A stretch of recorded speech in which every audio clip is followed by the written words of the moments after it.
Welcome to the Next Level Facebook Ads Podcast with Phil Graham. We help you master Facebook ads and give you an unfair advantage over your competition. Are you ready? Let's go. Hey, what's up, podcast family? Welcome to the Next Level Facebook Ads Podcast, episode 298. I'm Phil Graham. Today, I'm going to be sharing 3 powerful Facebook audience targeting tricks that we're using in 2023, including one strategy that I haven't seen anybody else talk about, but we've been using it and it's worked incredibly well. Effective targeting for Facebook and Instagram ads can literally mean the difference between failure and success. And there's so many things that I can teach you guys about targeting. It's crazy. We could talk about it for many hours. However, I wanted to really hone in on 3 tricks or strategies that I could give you to start using right away, because we're using them and they're working great. And so that's what this episode is about. Very focused, and it's going to be short, sweet, full of value, and very actionable for you guys as usual. And I hope you really enjoy it. I'm super glad you're here. This is one of my most favorite parts of the week. So thank you so much for listening. And by the way, if you guys want to get in touch, if you're looking for some one-on-one coaching, or you want somebody to actually run your ads for you, somebody you trust so you can do what you do best, for either one of those things, you can go to my website, philgrahamdigital.com, or DM me on Instagram at philgrahamdigital, and I would love to connect with you. Let's jump right in and talk about targeting. So when it comes to effective targeting, one thing that I want to get out there right away is that there's never just one targeting option that works for everybody, that always works every time. You've got to test these things, because some things work for one type of situation, but not for another. And that's where you've got to learn how to get really good at evaluating data. But the 3 keys, the 3 strategies I'm going to be sharing with you today have worked extremely well for us. And so I definitely recommend you guys test them, because we've been crushing it with these. So I'm excited to share them with you. Strategy number 1 is what I call, and this is the thing that I haven't seen anybody else talk about, I call it the trending audience stack. Creating a audience targeting stack. And when I say stack, that's a combination of things. We're stacking things together. It's a trending audience stack. So here's what you do in Facebook. You go and create the ad like normal. You go into your ad set to where you do your targeting, and you want to start with your desired audience. So maybe it's a lookalike audience, or maybe it's like an interest audience. It could be either one or the other, or something similar. You put your age ranges in there and all that. And then you've got your primary audience that you think is like your main audience. So you start with that. And then what you want to do is you want to add something in. Now, you want to click the narrow button, because if you just add it in like normal, it's going to be one or the other. It could be either option. When you click narrow, it has to be everything. I'll explain that in just a minute. So we want to add in one thing, and the thing that we're going to add in is a trending topic. So you've got your regular audience and then trending topics. So some of the ideas that I like to use for trending topics are, for example, I look at what the top Netflix shows are. Like, what's the top 10 shows right now on Netflix? And you can look at this by country. Here in the US in early 2023, right now, I just looked it up and it was Vikings Valhalla. Haven't watched it, but I guess it's good because it's the #1 show on Netflix. So that's the top trending show. So what I could do in this example, if it made sense, it depends. That's just one example. There's tons of different ways you could use this. But you could have your audience, and then they must also you want to narrow it. So your audience must also like Vikings Valhalla, and that would be your trending audience stack. It is very powerful.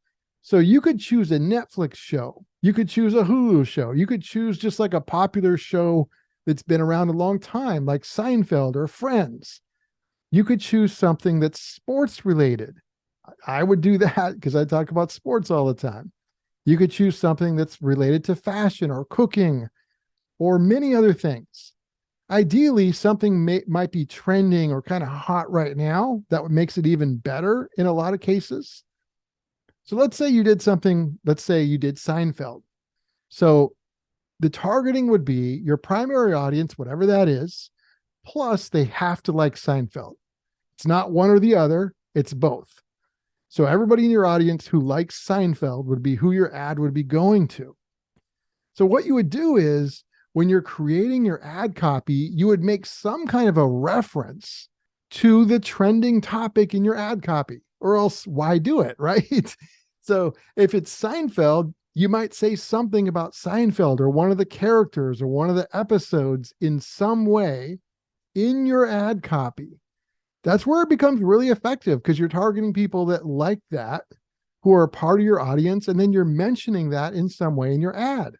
Now, you don't want to just randomly mention it just for the sake of saying it. Like, you need to be creative, and it has to make sense, and it has to kind of tie in and be relevant to whatever the rest of your ad is about. So sometimes you have to be very creative and think of ways to make a bridge to where it makes sense. But when you do this, it can be extremely effective. We've done this for so long, and it's worked extremely well for us. And you can really be creative on this. Like, I just gave a couple examples. Netflix, Hulu, you could do a specific sports team or player. Like I said, fashion, cooking, any TV show. There's so many options, and there's many, many other options than those that I listed. So think of things that you like that might make sense, that you think your audience, your primary ideal audience might watch, read, or listen to, and try it. Now, not every single thing will be a targeting option in Facebook, but a lot of these things will be. You could even do books. Like, there's so many great things you could do. So if it is a targeting option, this is such a great thing to try. And you can always find ones that are targeting options. So make sure you try this. And for us, it's just worked extremely well. My main tip on this, besides doing it, is don't forget to reference whatever your trending topic is in your ad copy, or else there's no reason to do this. So make sure that you really leverage that, because that's where a lot of the power is. Number 2 is primary audience stacking. It's similar to the trending audience stack, but a little bit different because it focuses more on our primary audiences. I really like this because a lot of times stacking audiences can be more powerful and more effective than regular audiences. I still do plenty of regular audiences where it's just a lookalike or an interest audience. We still do that too, but I do a lot of testing with these stacks. And sometimes you can find a stack that you create that just blows it out of the water, that just crushes it. And that's so much fun. So make sure you guys are testing this kind of stuff, because there's so many great things you can do. In this number 2, our primary audience stacking, I'm going to give you a couple different examples. We've been doing this for years, and there's hundreds, maybe thousands of ways to do it. But I'm going to give you 2 that I definitely like and that we're doing, and I highly recommend you guys test. One of those is a lookalike stack. So what we do is we start with a lookalike audience. It could be a 1% or even a 5%, but start with a lookalike audience. And then what you want to do is you want to add to that. You want to add one behavior to your lookalike. So you've got your lookalike, and then they must also be one behavior.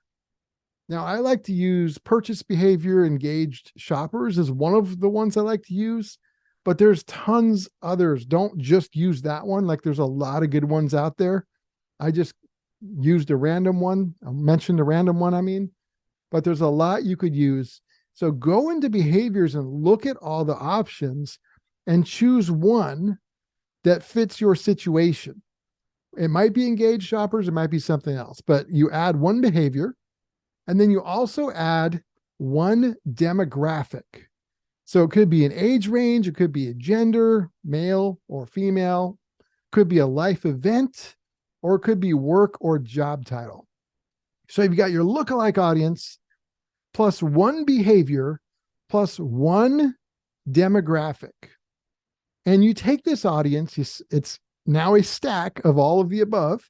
And then you show this audience some different ads with different ad angles and creatives, and you measure which ones work better with this specific audience. And then you use your data evaluation skills to adapt and fix what doesn't work and do more of what does work. That's a lookalike stack. Another example for this would be an interest audience stack. So what I would do here is I would take two interests and add one demographic into it. So here's the key here. You want both of the interests to be similar. You don't want to do things that are completely different, like sports and sewing. Like those are so different. You wouldn't want to do that. They can be, they don't have to be exact or anything. Like they don't have to be totally the same, but they should be at least in the same ballpark, at least kind of similar to each other. So for example, you could do like yoga and Peloton, or even yoga and people that shop at Whole Foods. Those are kind of similar, like health type things. Those are similar. So make sure you choose two interests that are similar to each other in some way. And then you add in one demographic to that. Again, that could be an age range, it could be gender, it could be a life event or a work or job title. Any of those things. You add in one of those. And then the key to this one, since you're being more specific and you're choosing some interests, is you want to match your ad copy to this audience. So if you were talking about yoga and Whole Foods, if that was your interest, you would want to kind of mention those things in some way, either directly or indirectly in your ad copy. You've got to really be creative to do this because you don't want to just throw those in. Just like I said earlier, you don't want to just randomly mention them for no reason. It needs to be mentioned to where it makes sense based off of what you're talking about in your ad. That's where creativity and skill comes in. But when you do it right, amazing things can happen. So this primary audience stack that includes the lookalike one and then the interest one I just shared with you, those things can be amazing. And again, we test those against regular lookalikes and regular interest audiences all the time, and they can be really, really powerful. And then last but not least, number 3, we leverage timing and urgency with our targeting. A lot of people don't realize this, but you can literally target people that have an upcoming birthday, or it's their birthday month, or even people that have friends of upcoming birthdays or friends of people that have a birthday month coming up. There's upcoming anniversaries. There's people that have recently moved. You've got friends of people that have recently moved that you can target, or somebody maybe just got a new job or a new relationship, or maybe they just got engaged or they just got married. These all have some timing in them. They're recent. They just recently happened, or they're coming up soon. And those can be really powerful because you can target those and you can match your ad copy to whatever that specific audience is that you're targeting. And again, it doesn't really make sense unless you match that ad copy to it. No matter what kind of business you are, whether you're a service business, a local business, an online business, you sell courses, whatever it is, you can always find a way and find a reason and an angle in your ad to target somebody that recently moved or just got a new job or who's in a new relationship or their birthday's coming up. Like you can always find good ways to do it. And that's where it becomes really powerful. And you can find these by just clicking around in the audience options, but a shortcut is you could type in the audience selection, you can type in the word recently and recent and new and newly. Just type in those words and you'll see a bunch of these options and more pop up, and then you can select one or more of them. So these 3 strategies, among many others, are things that we're doing, and I highly recommend you guys test because they've worked so well for us. Trending audience stacks, primary audience stacks, and leveraging timing with your audience targeting. I love them. So make sure you guys check them out because they are amazing. You guys, episode 298 is in the books. I've got some really cool stuff coming up for you guys. I can't wait to share. Thank you so much for being here. If you do want to get in touch, philgrahamdigital.com is the website, or at philgrahamdigital on Instagram. Feel free to DM me. I will talk to you guys on the next episode. Peace out, my friends. Thanks for listening to the Next Level Facebook Ads Podcast. Please remember to subscribe and share this with all your friends. For show notes, more tips, and to learn more about Phil, please visit philgrahamdigital.com/podcast.